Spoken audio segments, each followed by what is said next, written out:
所以觉得为什么要等那么久？他在弄那么多咖啡，到底是这么回事？后来看到柜台上有1杯咖啡、2杯咖啡、3杯咖啡、4杯咖啡、5杯咖啡、6杯咖啡、7杯咖啡、8杯咖啡、9杯、10杯咖啡，哇，那么多，谁点10杯咖啡？当然，那个是我点了10杯咖啡，因为我的发音错乱，他不懂我在说什么。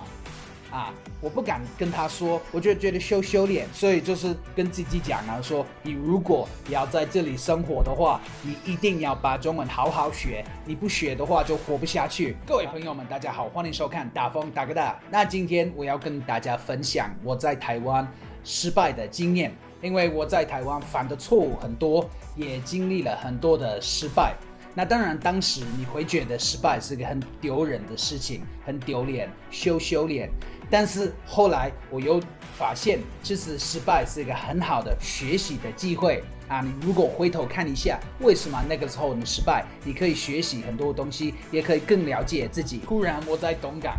找到了一份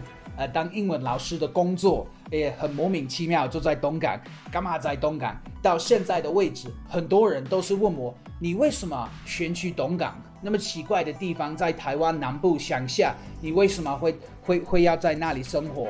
我到现在的位置，答案我还不知道，可能他那个地方有选我，但是我不会后悔。我觉得我住在那边的时候有很多特别的经验，所以你一个外国人住在那里，因为那边其他的外国人都没有，我只是打风而已，所以你也知道那个时候就学台语开始学台语，因为要去买东西，不学的话不方便这里或者咋扣这样所以开始学台语。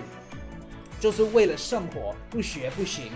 后来我又买了一台摩托车，因为那个是乡下，你没有一台摩托车，什么都方便。没有火车，虽然他们有公车，但是有时候公车靠不住。而且你如果要去冒险，要去爬山之类的，一定要一个摩托车，不然就什么地方都去不了。买了一台摩托车以后，就觉得开阔道路。我觉得我的翅膀就打开了，我又自由了什么地方都可以去。就是屏东，我一直觉得是一个很特别的地方，有点浪漫，它的画面我觉得很漂亮。天气好的时候，6月、7月的时候，蓝天，你可以看到中央山脉，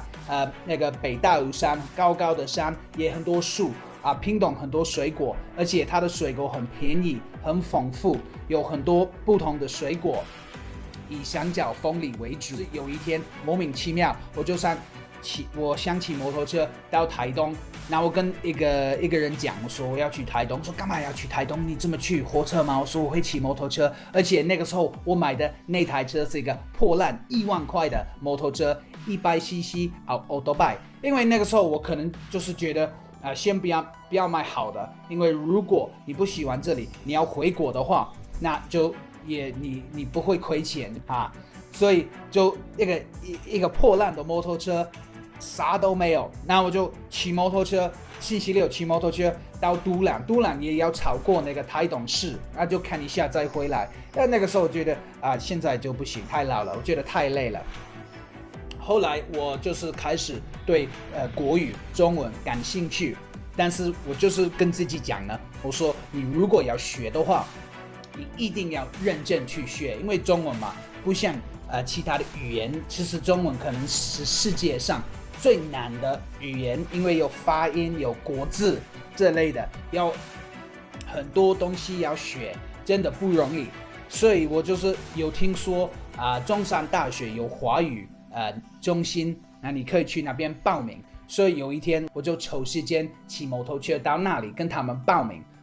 被录取了以后，就开始我在高雄我学生的生活。那当然那个时候我还住在东港，所以不得不每一天骑摩托车从东港到中山大学上课，下课了以后也要骑摩托车回去。那我的工作是星期1到星期六，星期六下班会去小琉球，因为小琉球有另外一个补习班，会去那里工作。那当然补习班是晚上9点下班以后没有船，所以不得不一个晚上睡在小琉球，星期日才可以回本岛这样子。所以那个时候很忙。我记得有一次，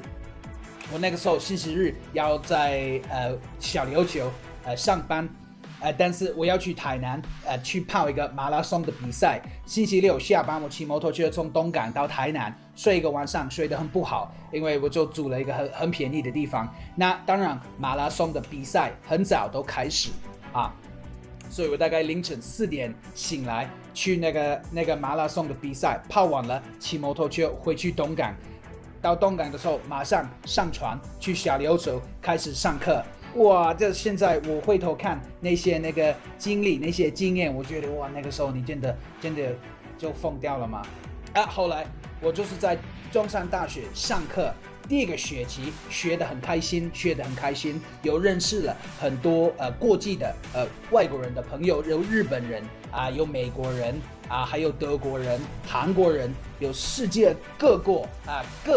各地区的朋友们都在那里，所以很开心。那第二个学期我开始遇到一些困难，因为他的字很多，他的功课很多，我没有办法把那些字背起来怎么办呢？不管我这么认真，我还是没办法。后来被老师当掉，那当然那个时候被当掉，我觉得很失望非常遗憾的事情因为就是也算是一个挫折因为就觉得你那么努力，每一天从东港去哪里上课，要交功课，怎么还是失败我当然那个时候觉得很失望。那后来我跟我妈妈讲电话，她说那怎么办呢？你被老师当掉，修炼你要不要回来？要不要？他的意思就是要不要回国？我说不行，不可以这样，不应该这样。他说为什么？我说如果这样的话，我啥都没有我就台湾去学中文，有半途而废半途而废必将一事无成什么都没有，所以说不行。他说那你该怎么办？我说我会想个办法。所以我那个时候我已经搬家了，那个时候我就住在西子湾，为了方便我租了一个套房，因为套房靠近中山大学，但是那个时候被当掉，所以那个套房也没有什么用，但是还好我很喜欢那个地方所以呢我就是6个月我把自己关在我的套房里面，每一天学习中文，不管是听那个音乐，台湾大陆的音乐，看影片，看那个电影，我都会做。那个时候我就开始这是很久以前的我的字现在可能也写的比较好，我就每一天就是把很多字，看电影的时候把它们写下来，买了很多那个学习的那个像那个1年级2年级小学的那些的书，那就每一天认真去学习，就是开工没有回头箭很多我就把那些字写下来，每一天练习。6个月以内都没有出门，都没有去参加任何的活动，就乖乖待在家里练习过了6个月我才出来了自由了，那就开始去那个参加一些社会上的活动，去交一些朋友，他们很久没有看到我，他说发现大风你的中文听起来有进步了，这应该吧？他最近怎么样？所以我现在回头看的话，虽然那个时候我被当掉的时候，当然那个时候我觉得很痛苦，但是痛苦跟那个失望，就是一个学习的机会你可能就是有2个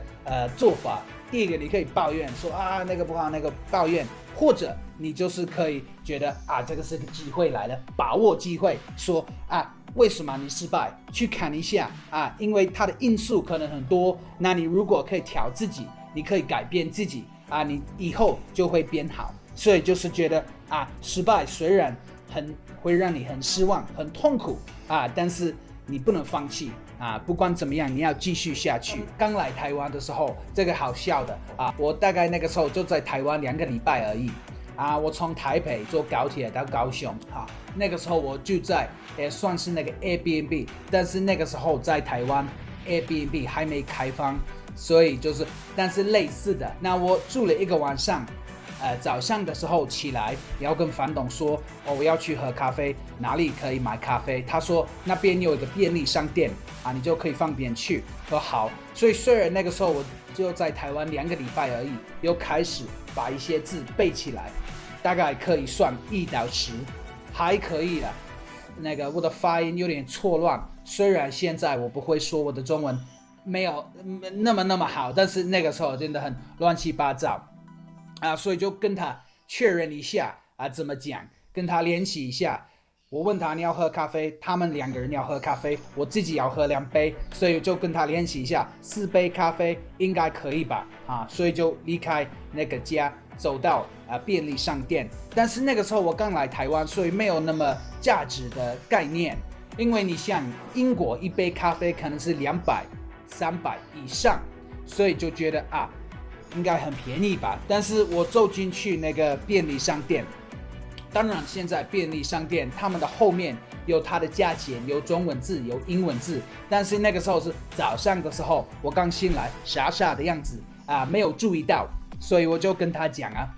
听起来他听得懂我在说什么，不错啊，成功啊。那我就在那里等啊，他给我讲，他说450块，4杯咖啡，听起来很合理的啊，不像英国那么贵，所以就觉得啊不错。那我就是在他的旁边等。